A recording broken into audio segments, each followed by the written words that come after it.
మీరు ఇందాక నుంచి ఆకలితో ఉండిపోయినట్టున్నారు. నా దగ్గరికి వచ్చేటప్పటికి మిట్ట మధ్యాహ్నం ఇచ్చారు. మీరందరూ ఆకలితో చాలా బాధపడుతున్నారు.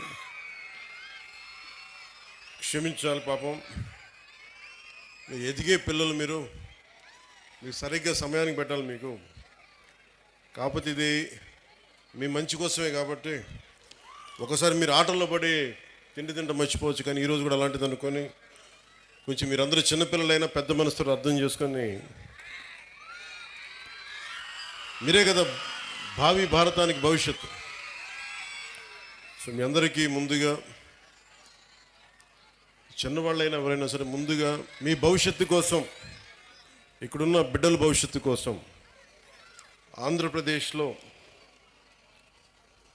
దాదాపు ఒకేసారి ఈ రోజున 44,000 పాఠశాలల్లో దాదాపు 1 కోటి మంది పాల్గొనే ఈ ఉపాధ్యాయులు, తల్లిదండ్రులు ఈ కార్యక్రమానికి, ఈ కలయిక కార్యక్రమానికి ఇక్కడికి వచ్చి, మన కడపకు వచ్చి నాకు ఇక్కడికి వచ్చే అవకాశం కల్పించినందుకు ముందుగా గౌరవ ముఖ్యమంత్రి శ్రీ నారా చంద్రబాబు నాయుడు గారికి నా హృదయపూర్వక నమస్కారాలు, ధన్యవాదాలు. అలాగే ఈ కార్యక్రమాన్ని ముందుండి చాలా బాధ్యతతోటి భవిష్యత్తు బిడ్డలది అని చెప్పి మానవ వనరుల అభివృద్ధి శాఖ, information technology, electronics, communication, real time governance, విద్యాశాఖని నడిపిస్తున్న శ్రీ నారా లోకేష్ గారి ఆధ్వర్యంలో ఇలాంటి ఒక బృహత్తరమైన కార్యక్రమం ఆయన ఆధ్వర్యంలో జరిగినందుకు, దాంట్లో నన్ను భాగస్వామ్యం చేసినందుకు మనస్ఫూర్తిగా నారా లోకేష్ గారికి కూడా నా హృదయపూర్వక ధన్యవాదాలు, శుభాకాంక్షలు తెలియజేస్తున్నాను. ఈ వేదిక పైన ఉన్న రెడ్డప్ప గారి, మాధవిరెడ్డి గారికి, ఎమ్మెల్యే కడప, అలాగే ప్రభుత్వ విప్ వారికి నా హృదయపూర్వక నమస్కారాలు. ఎమ్మెల్సీ టీచర్స్ కాన్స్టిట్యుయెన్సీ రిప్రజెంట్ చేస్తున్న వి రామచంద్రారెడ్డి గారికి, కమలాపురం ఎమ్మెల్యే శ్రీ పుట్ట చైతన్యారెడ్డి గారికి, అలాగే పొద్దుటూరు ఎమ్మెల్యే, ఈ మధ్యన మేమందరం కలిసి ఆయన పుట్టినరోజును జరుపుకున్నాం, శ్రీ వరదరాజుల రెడ్డి గారికి, ఎమ్మెల్యే పొద్దుటూరు, అలాగే స్కూల్ మేనేజ్మెంట్ కమిటీ చైర్మన్ శ్రీమతి శైలజ గారికి, అలాగే ఇక్కడున్న కార్పొరేటర్ శ్రీ కె సూర్యనారాయణ రెడ్డి గారికి, కలెక్టర్ అండ్ డిస్ట్రిక్ట్ మ్యాజిస్ట్రేట్ మన వైఎస్ఆర్ కడప జిల్లాకి శ్రీ శ్రీధర్ చెరుకూరి గారికి, అలాగే కృష్ణతేజ ఐఏఎస్ గారికి, కమిషనర్ పంచాయతీరాజ్ శాఖ శ్రీమతి ఆదిత్య సింగ్ గారికి, ఐఏఎస్ జాయింట్ కలెక్టర్, అలాగే ఎస్పీ, కడప జిల్లా ఎస్పీ శ్రీ విద్యాసాగర్ నాయుడు గారికి నా హృదయపూర్వక నమస్కారం. వేదిక పైన ఉన్న అధ్యాపకులకి, ఉపాధ్యాయులకి, ఇక్కడికి విచ్చేసిన విద్యార్థినుల తల్లిదండ్రులందరికీ ఆంధ్రప్రదేశ్ ప్రభుత్వం తరపు నుంచి, నా తరపు నుంచి మీకు నా ప్రత్యేక హృదయపూర్వక నమస్కారం. ప్రత్యేకించి నాకు ఈ కార్యక్రమం జరుగుతుంది, మీరు పాల్గొనాలి అంటే నేను అనుకున్నాను ఏ ఊరు వెళ్ళాలి, ఏ స్కూల్కి వెళ్ళాలి అనుకున్నాను. సహజంగా నన్ను పిఠాపురంకి పరిమితం చేస్తారు. కానీ నేను కడపని ఎందుకు ఎంచుకున్నాను? కడప జిల్లా అంటే రాయలసీమ అత్యధికంగా లైబ్రరీలు ఉన్న ప్రాంతం ఇది. ఒకప్పుడు అత్యధికంగా రాయలసీమలో అంతా, ఇంకా ఆంధ్రప్రదేశ్లో ఇంకెక్కడా లేవు అన్ని గ్రంథాలయాలు. సరస్వతి గ్రంథాలయం అని కానీ, మనకి పులివెందులు కానీ, ఇలాంటి గ్రంథాలయాలు ఒకప్పుడు వెలసిల్లిన ప్రాంతం అది. అంటే చదువుల నేల ఇది. సో అలాంటి చదువుల నేలకి నేను ఇక్కడికి వచ్చి సరస్వతి నమస్తుభ్యం అని చెప్పి నేను ప్రారంభించి పూర్తి చేసి మరి ఇక్కడికి వచ్చి ఈ అవకాశాన్ని ఇచ్చినందుకు నాకు మనస్ఫూర్తిగా నాకు చాలా చాలా ఆనందంగా ఉంది. ఈరోజు మీకు నేను ఏం చెప్పాలి, ఇవన్నీ ఒకటి అనుకుంటే, నేను ఒకటే నిర్ణయం తీసుకున్నాను. నేను మీతో పంచుకోవడానికి వచ్చాను నా భావాలు. చాలా గొప్ప నేల ఇది. ఒక ముల్ల రామాయణం ఒక అన్నమయ్య, మొల్ల, వేమన, పుట్టపర్తి నారాయణాచార్యులు గారు, ఒక చంద్ర పుల్లారెడ్డి గారు, ఒక తరిమెల నాగిరెడ్డి గారు, బళ్ళారి రాఘవ, కేవీ రెడ్డి గారు, బుయ్యాలవాడ నరసింహారెడ్డి గారు, గారిచెర్ల హరిసర్వోత్తమరావు గారు, ఇలాంటి మహానుభావులు ఎంతోమంది రాయలసీమ నేల నుంచి వచ్చారు. అలాంటి నేలకి తిరిగి పునర్వైభవం రావాలి. రాయలసీమ అంటే అభివృద్ధికి వెనకబాటు కాదు, అవకాశాలకి ముందుండి నడిచే ప్రాంతం అనేది మనందరికీ అనిపించుకోవాలి. ఇందాక మేడం మాధవరెడ్డి గారు చెప్తా ఉంటే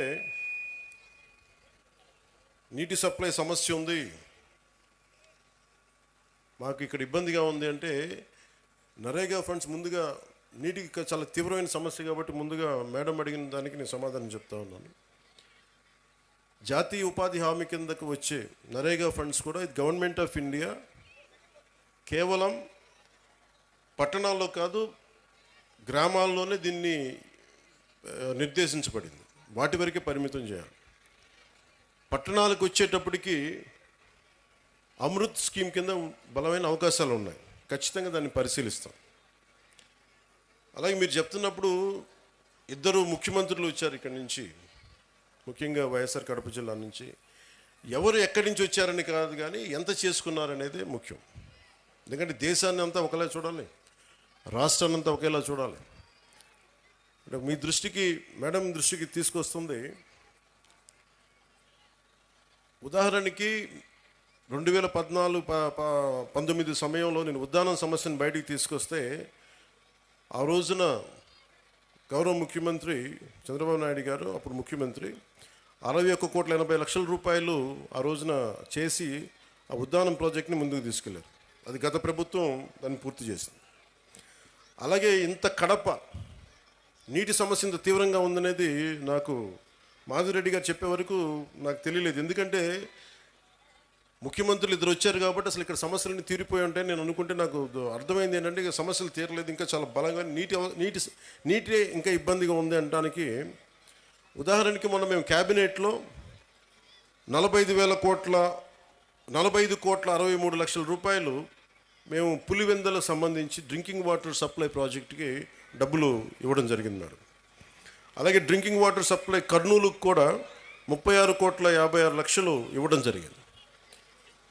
అంటే ఎక్కడా కూడా ఈ ప్రభుత్వం, గత ప్రభుత్వం చేసింది మనం చేయకూడదని అనుకోవట్లా. ఎందుకంటే గవర్నెన్స్ ఈజ్ కంటిన్యూటీ.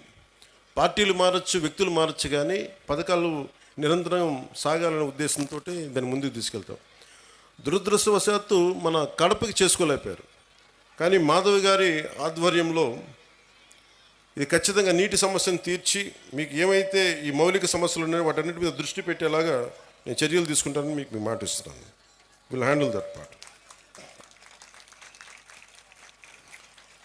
అలాగే మన వైఎస్ఆర్ కడప జిల్లాలో 36 మండలాల్లో ఉన్న 2,043 స్కూల్స్, 64,971 మంది విద్యార్థులు, 74,698 మంది విద్యార్థులను, దాదాపు 1,40,000 మంది ఈ రోజున మన కాలేజీలో, మన స్కూల్స్లో చదువుతూ ఉన్నారు. దీనికి సంబంధించి ఈ ప్రభుత్వం చాలా బలంగా మేము మీ కోసం పనిచేయడానికి ఉన్నాం.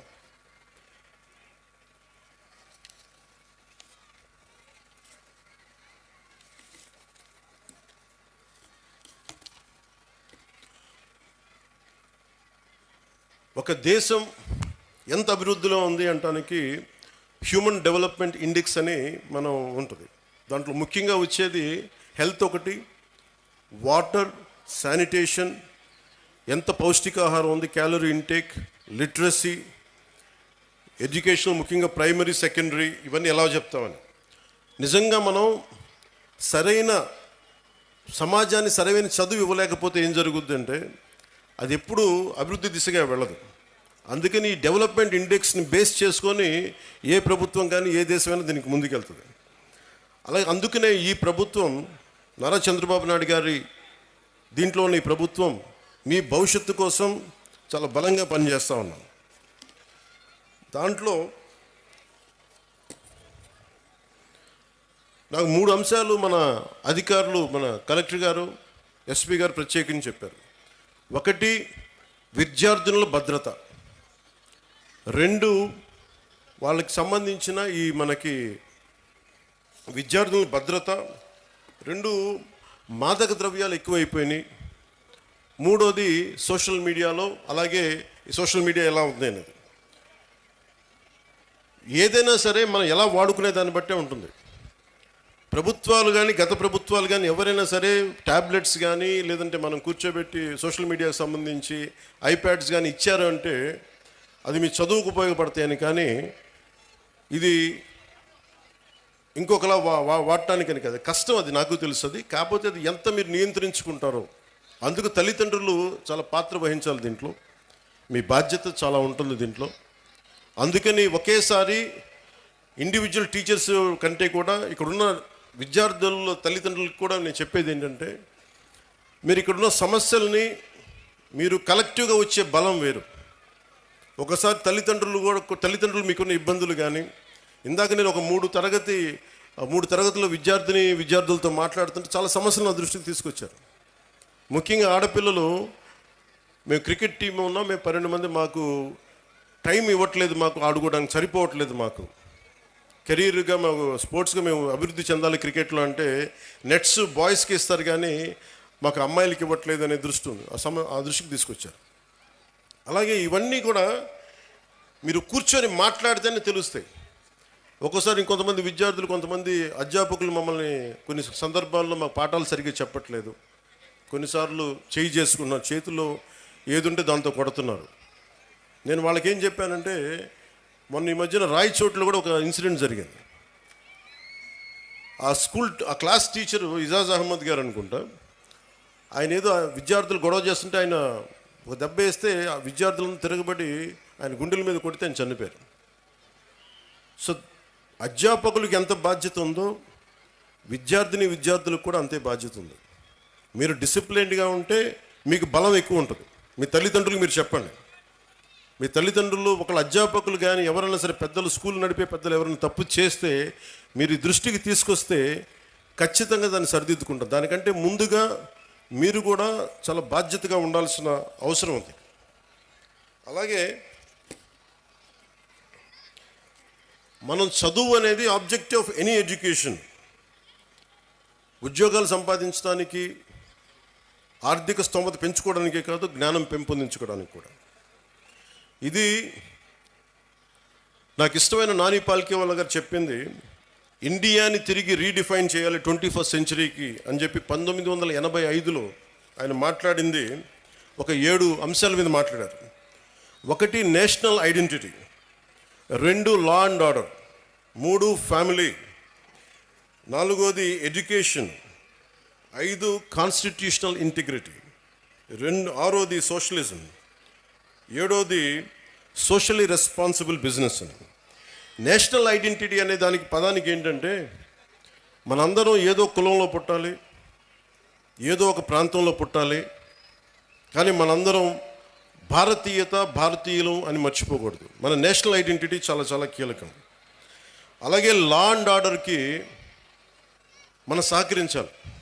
ఇందాక ఎస్పీ గారు చెప్తా ఉంటే, మన కళ్ళ ముందు తప్పు జరుగుతున్నా, ఇప్పుడు గర్ల్ చైల్డ్ ప్రొటెక్షన్, ఆడబిడ్డ, నేను మీకు చాలాసార్లు విద్యార్థులు కూడా చెప్తా ఉంటాను. సుగాలి ప్రీతి అనే ఒక పాప, 14 ఏళ్ల బిడ్డ, స్కూల్కి వెళ్ళి, అమ్మ నేను స్కూల్కి వెళ్తున్నాను, తిరిగి వస్తానని చెప్పి వెళ్తే ఆ బిడ్డ ఇప్పుడు ఇంటికి రాలా, స్కూల్లో చనిపోయింది. ఫ్యాన్కి ఉరేసుకొని చనిపోయింది. దాని మీద ఈ రోజు వరకు యాక్షన్ తీసుకోవడానికి చేస్తామంటే, ఇప్పుడు ఈ మధ్యన మన కొత్త ప్రభుత్వం వచ్చిన తర్వాత దాని మీద యాక్షన్ ఇనిషియేట్ చేస్తా ఉన్నాం. అంటే మీకు ఆడబిడ్డల భద్రత అంత కీలకం. అందుకని మాధవిరెడ్డి గారు చెప్పినట్టుగా ఇలాంటి సమస్యలు ఏదైనా ఉంటే ప్రతి స్కూల్లో కెమెరాస్ ఉండాలి. అలాంటి ప్రతిపాదన గౌరవ ముఖ్యమంత్రి గారు కూడా ఆలోచిస్తూ ఉన్నారు. అందుకని దాన్ని ఆడబిడ్డల భద్రత కోసమే కాకుండా ఎలాంటి సమస్యలు ఉన్నా కానీ ఉత్పన్నం కాకుండా ముందుగానే పట్టుకోవడానికి కెమెరాస్ ఉండాలి. సో దాన్ని కూడా మేము దృష్టిలో పెట్టుకుంటా ఉన్నాం. అలాగే ఫ్యామిలీకి సంబంధించిన దాకా మాట్లాడితే, ఒకటి ఎంతమంది బిడ్డలు ఉన్నారని కాదు, కానీ ఎంతమందిని మనం బాగా చూసుకుంటున్నాం అనేది. తల్లిదండ్రులు ముఖ్యంగా మీ బిడ్డలు ఏం చేస్తున్నారు, సరిగ్గా ఉంటున్నారా లేదా? నాకు తెలుసు మీకు కష్టాలు ఉంటాయి, మీకు ఇబ్బందులు ఉంటాయి, కానీ వీటన్నిటిని మించి మనం బాధ్యత తీసుకోకపోతే మనం కనీసం ఒక 10 నిమిషాలు మీరు చూసుకోవట్లేదని కాదు, కానీ మీరు కొంత సమయం కేటాయించి ఒక దృష్టి పెడితే మీ బిడ్డలు ఎక్కడున్నారు, ఏం చేస్తున్నారు, ఎంత సమయం గడుపుతున్నారు, ట్యాబ్లెట్స్ని సద్వినియోగం చేస్తున్నారా, లేదంటే అవసరానికి మించి వాడుతున్నారా, చెప్పిన పర్పస్ కాకుండా దేనికదన్నా వాడుతున్నారా, ఇవన్నీ కూడా మీ దృష్టిలో ఉంటే ఇంట్లోనే కొంత కరెక్ట్ చేయాల్సిన అవసరం ఉంది. తర్వాత స్కూల్స్.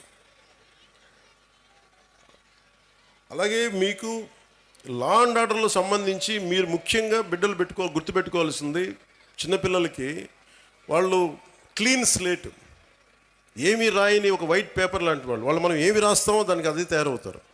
సో ఇంట్లో పెద్దలు కూడా మీరు అనుక్షణం చూస్తూ ఉండాలి. మీరు కేవలం మన వరకే ఆలోచిస్తే, మన కులం, మన ప్రాంతం, ఇక్కడి దాకా ఆలోచిస్తే పిల్లలు కూడా అదే స్థాయిలో ఉంటారు.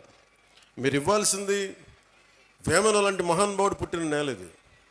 ఆయన సంస్కారాన్ని కూడా బిడ్డలకి నేర్పించాల్సిన అవసరం ఉంది.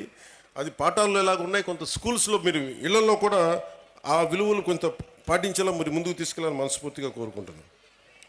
అలాగే ఎడ్యుకేషన్కి సంబంధించి ఏమీ నేర్చుకోవడంతో పాటు, చదువుతో పాటు, ఇది భవిష్యత్తు మీ ఎడ్యుకేషన్కి, మీ భవిష్యత్తుకి, మీ ఉపాధికి ఉపయోగపడేదే కాకుండా స్కూల్ అనేది ఏంటంటే మనం నిరంతరం చదువుకోవడానికి, ఎప్పటికీ నిరంతర విద్యార్థిలాగా ఉండాలంటే ఈ స్కూల్లో నేర్చుకునే ఈ పాఠాలే భవిష్యత్తులో మనకి ఇదవుతాయి. అందుకే మీరు దాన్ని కూడా దృష్టిలో పెట్టుకోవాలని కోరుకుంటా ఉన్నాను. అలాగే గవర్నమెంట్ స్కూల్స్ చాలా బలపడాలని కోరుకునేవాడిని నేను ప్రత్యేకించి. సోషలిస్ట్ తరిమెల నాగిరెడ్డి గారితో ఆయన పుస్తకాలు చదివి ప్రభావితమైన వ్యక్తిని. తాకట్లో భారతదేశం అని ఆయన రాసిన పుస్తకం ఎప్పుడు నా లైబ్రరీలో ఉంటుంది. అలాంటి వ్యక్తులు, మహానుభావులు చెప్పింది, గాంధీ గారి దగ్గర నుంచి ప్రతి ఒక్కరు చెప్పింది సోషల్లీ రెస్పాన్సిబుల్ బిజినెస్ అని. కానీ మన స్కూల్స్ ఇవి ముఖ్యంగా గవర్నమెంట్ స్కూల్స్లో మనకు ఆ పాసిబిలిటీ ఉంది. మొన్న ఈ మధ్య నేను పిఠాపురం కూడా చాలామందిని పంపించాను, మా అధికారి యంత్రాంగాన్ని, పేషీలు కూడా ముఖ్యులను పంపించాను. గవర్నమెంట్ స్కూల్స్ని కార్పొరేట్ స్కూల్స్తో సమానంగా ఫెసిలిటీస్ కావాలి అంటే మీకు ఎక్స్ట్రా డబ్బులు అవసరం లేదు. మీకు కేంద్ర ప్రభుత్వం నుంచి చాలా నిధులు ఉన్నాయి, మీకు చాలా స్కీమ్స్ ఉన్నాయి. వాటిని సరిగ్గా సద్వినియోగం చేసుకుంటే మటుకు కార్పొరేట్ స్కూల్స్తో ధీటుగా మనం గవర్నమెంట్ స్కూల్స్ని తీసుకెళ్ళచ్చు. ఇది కేంద్రం వాళ్ళ నిర్దేశకత్వంలో ఉంది. ఇది చాలా రీసెర్చ్ చేసి 21st సెంచరీకి పిల్లల్ని ఎలా తయారు చేయాలనేది ఈ ప్రోగ్రెస్ కార్డ్ కేవలం చదువులకు సంబంధించే కాదు. ఇది వాళ్ళకి భావ వ్యక్తీకరణ నైపుణ్యాలంటే మీరు ఎలా మాట్లాడాలి, మీ కమ్యూనికేషన్ స్కిల్స్, ఒకసారి మీ భాషను చెప్పుకోవాలనుకున్న, మీ బాధల్ని చెప్పుకోవాలనుకున్న, మీ భావాల్ని పంచుకోవాలనుకున్న ఆ పిల్లలకి స్కిల్స్ ఉన్నాయా లేదా అనే దాన్ని కూడా అంశం తీసుకునేది. అలాగే పరస్పర సహకార నైపుణ్యాలు, ఇంటర్పర్సనల్ స్కిల్స్.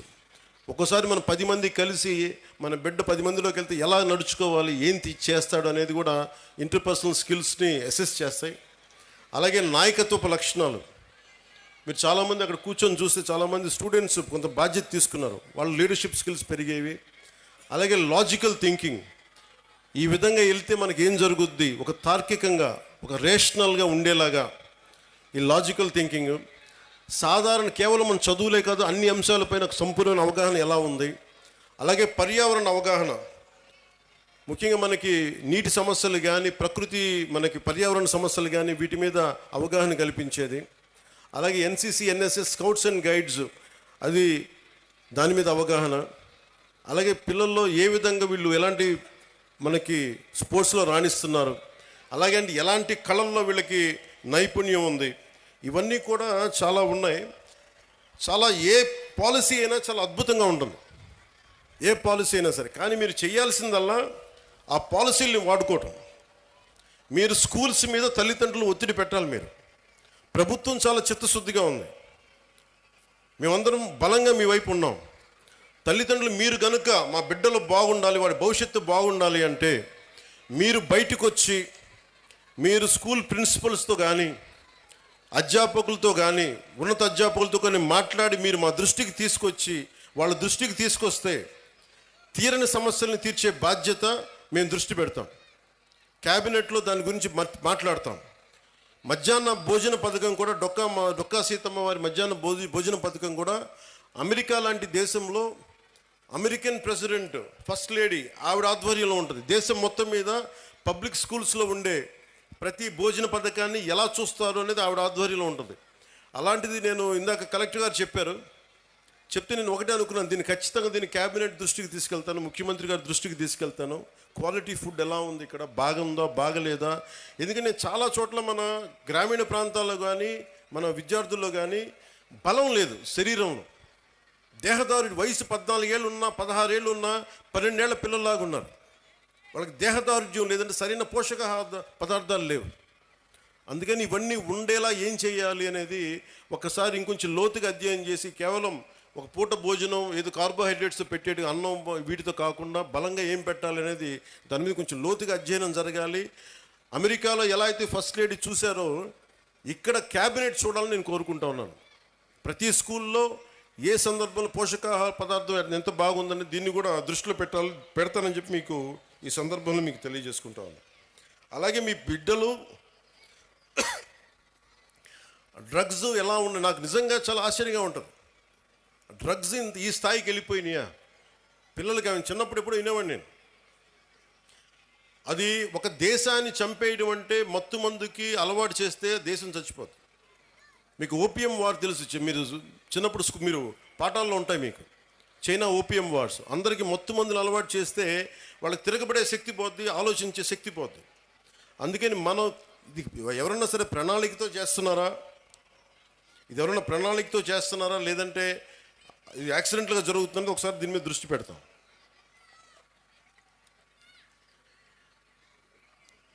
అలాగే సైబర్ క్రైమ్ ఒకటి ఎక్కువైపోయింది, సోషల్ మీడియాది కూడా. అది మీ బిడ్డలకు కూడా మీరు చెప్పాల్సిన తల్లిదండ్రులుగా చాలా బాధ్యతగా సోషల్ మీడియాను వాడాలి. ఈ మధ్యనే ఆస్ట్రేలియా గవర్నమెంట్ కూడా ఏం చేసిందంటే 16 ఏళ్ల వయసు ఉన్న వరకు అసలు సోషల్ మీడియా అకౌంట్స్ ఓపెన్ చేయకూడదని పెట్టారు. అలాంటివి కూడా ఆంధ్రప్రదేశ్ ప్రభుత్వం భారతదేశ ప్రభుత్వం ఆలోచించేలా మేము చర్యలు తీసుకుంటామని తెలియజేసుకుంటాం.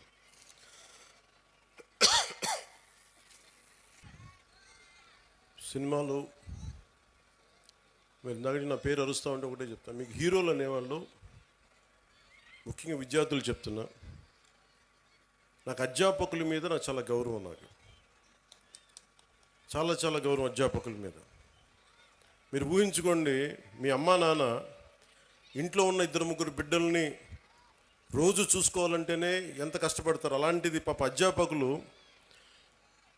ఒక్కొక్క సెక్షన్కి 30 మంది విద్యార్థులు, 40 మంది విద్యార్థులు, 20 మంది అందరినీ కూర్చొని ఎంత ఒత్తిడి తీసుకుంటారు అధ్యాపకులు. అందుకని అధ్యాపకులకి మనం చాలా సహకరించాలి.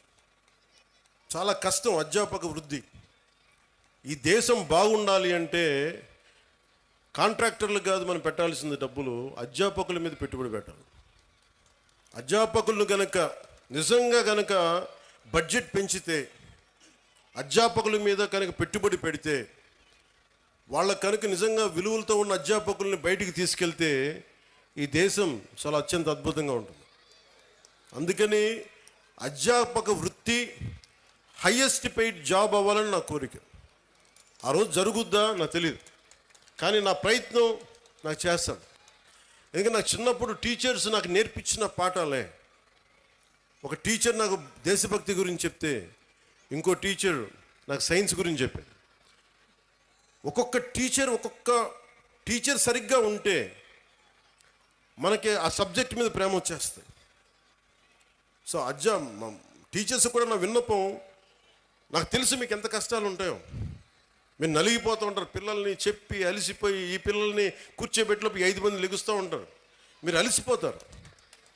పోషకాహారం మీకు కూడా కావాలి. నిజంగా నాకు అదే అనిపిస్తుంది. ఎందుకంటే అలిసి నేను సభల్లో మాట్లాడుతూ గొంతు అవిసిపోతూ ఉంటుంది నాకు. సో పోషకాహారం పిల్లలకే కాదు మీకు కూడా కావాలి. మీకు కూడా వైటమిన్ డెఫిషియన్సీ ఉందా, మీకు కూడా ఒకసారి వైటమిన్ డెఫిషియన్సీ ఉంటే విసుగు వచ్చేస్తుంది. సో అది కూడా చూడాలని నేను కోరుకుంటా ఉన్నాను. Highest paid job should be for teachers.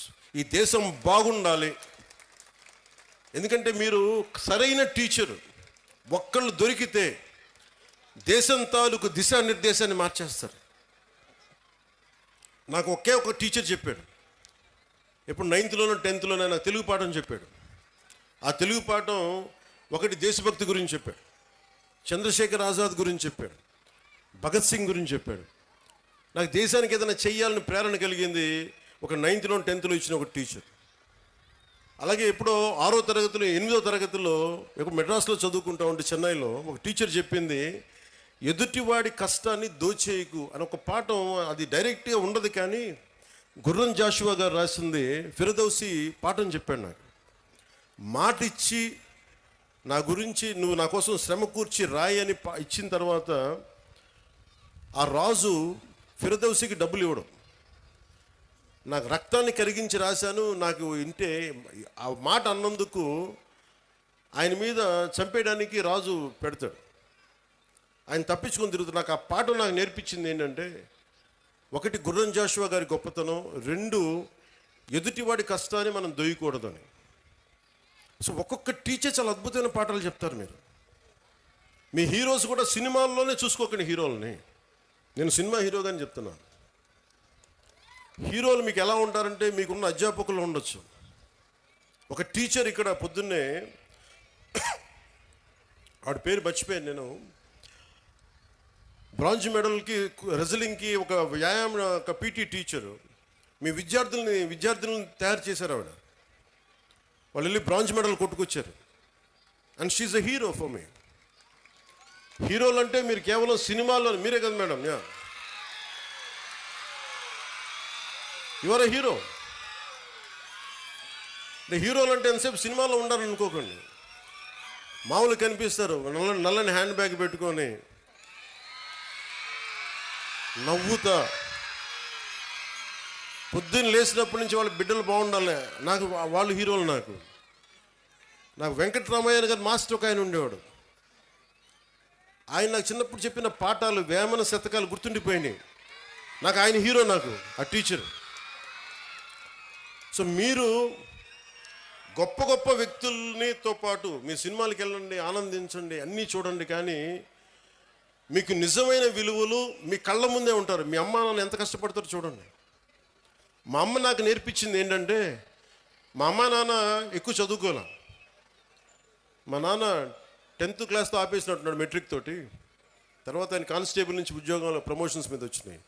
మా అమ్మ 5వ క్లాస్తో ఆపేసింది. కానీ వాళ్ళిద్దరి విలువలు ఎంత మంచి విలువలు అంటే, రోజు మా అమ్మ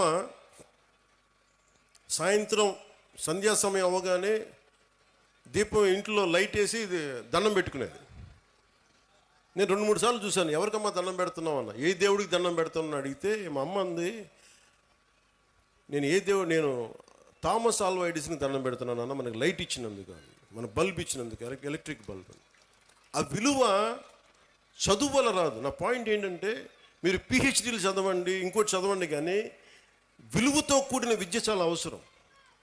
సో మీ తల్లిదండ్రులు అలా అంటారు. నా తల్లి హీరో, నా తండ్రి నాకు హీరో. ఎందుకంటే కష్టపడ్డాడు మా నాన్న.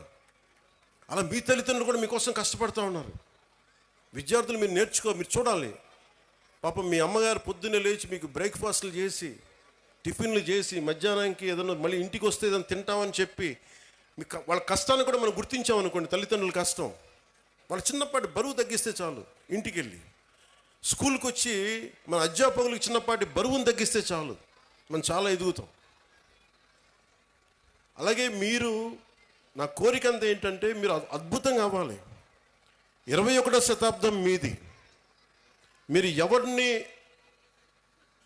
ఆచరిస్తారు, ఎవరిని చూస్తారో మీరు వాళ్ళ తయారవుతారు. మీరు ఎంతసేపు సోషల్ మీడియాలో ఏమి చూస్తారో మీరు అదే అవుతారు. గుర్తుపెట్టుకోండి, యద్భావం తద్భవతి. మీరు ఎలా ఆలోచిస్తారో మీరు అలాగే తయారవుతారు. మీరు ఒక ఐన్స్టైన్ లాగా అవ్వాలనుకుంటే మీరు ఐన్స్టైన్ అవుతారు. లేదు, మీకు ఇష్టమైన ఒక వ్యక్తిని, ఎంత స్థాయి ఉందో మాకు తెలియదు, అతనిలా తయారవుతారు.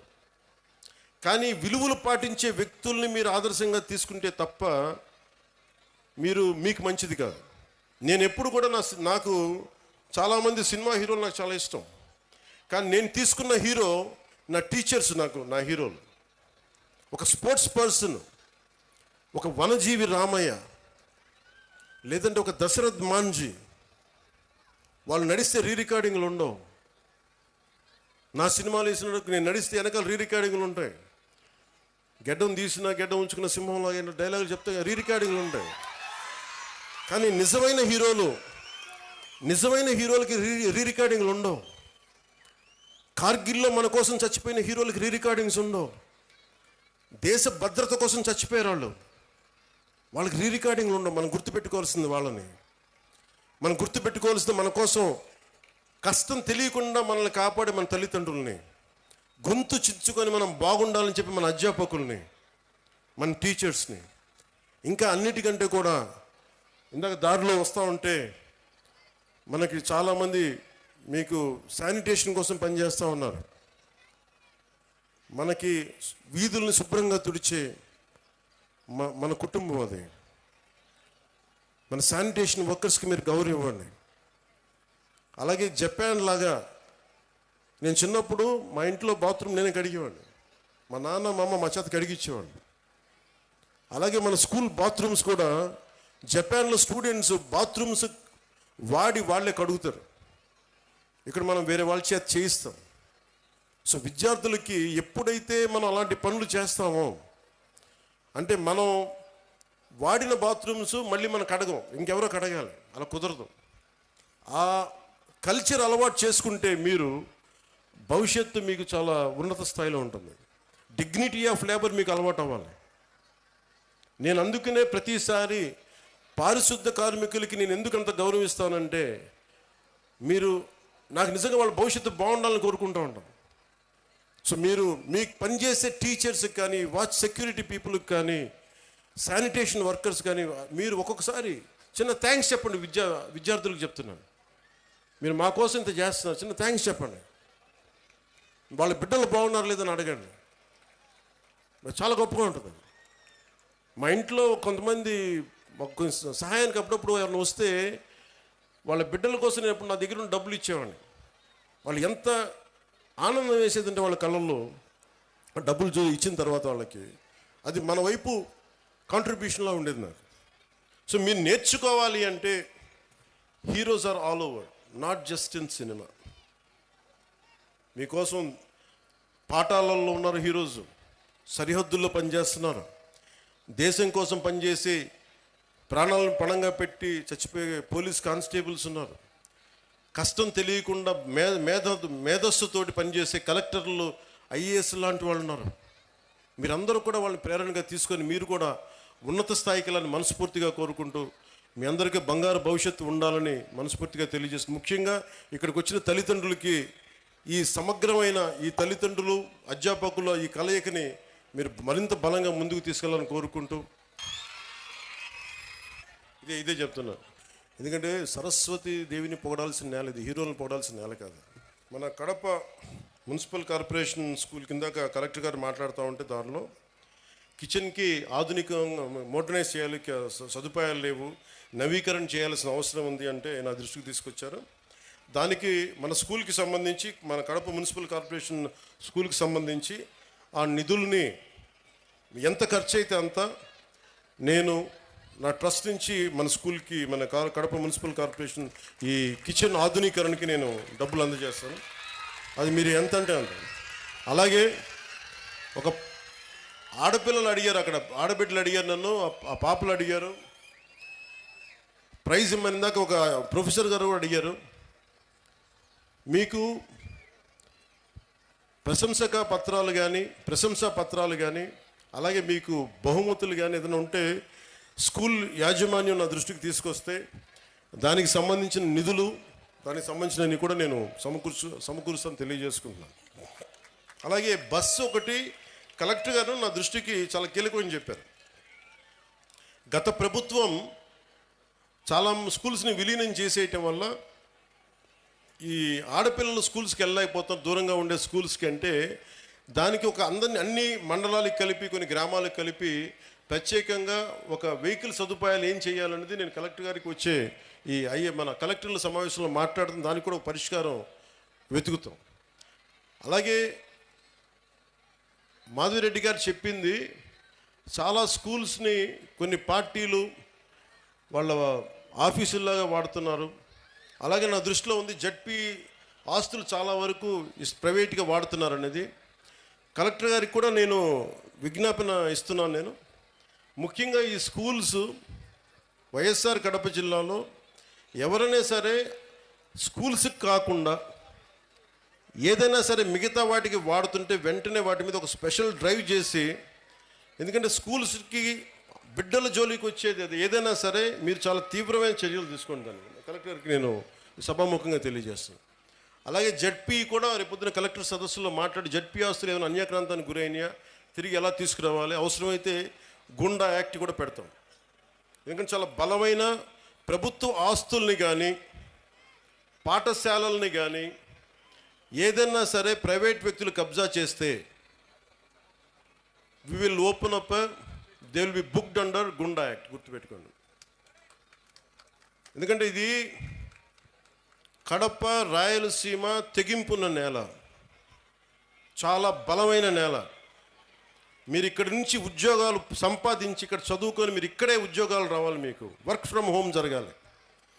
దానికి మీరు ఏం చేయక్కర్లా, మీరు బలంగా బయటకు వచ్చి రోడ్ల మీదకి రండి సమస్య వచ్చినప్పుడు. మిగతాది మేము చూసుకుని నాకు ఇవ్వాల్సినది ఒకటి ఇవ్వండి మాకు చాలు. మిమ్మల్ని ఎవరిని ఏడిపిస్తున్నారు, ఆడపిల్లల్ని ఎవరిని ఏడిపిస్తున్నారు, బయటకు వచ్చి అధ్యాపకులు చెప్పండి, మా దృష్టికి వస్తుంది. అలాగే మీ అందరూ బాగుండాలని కోరుకుంటూ భవిష్యత్తులో మీకు ఏ అవసరాలు ఉన్నా సరే, మా ప్రభుత్వం నిధులు తక్కువ ఉన్నా కానీ మనసు చాలా పెద్దది. దారులు ఎతుకుతాం, కష్టపడతాం, అభివృద్ధిని చేస్తామని మనస్ఫూర్తిగా తెలియజేసుకుంటూ వేదిక పైన ఉన్న పెద్దలందరికీ మరోమారు ధన్యవాదాలు తెలుపుకుంటూ, మన యాజమాన్యానికి, స్కూల్ యాజమాన్యానికి ధన్యవాదాలు తెలుపుకుంటూ, కలెక్టర్ గారికి, ఎస్పీ గారికి, ఉన్నతాధికారులందరికీ ధన్యవాదాలు తెలుపుకుంటూ సెలవు తీసుకున్నాను. జై ఆంధ్ర, జై హింద్.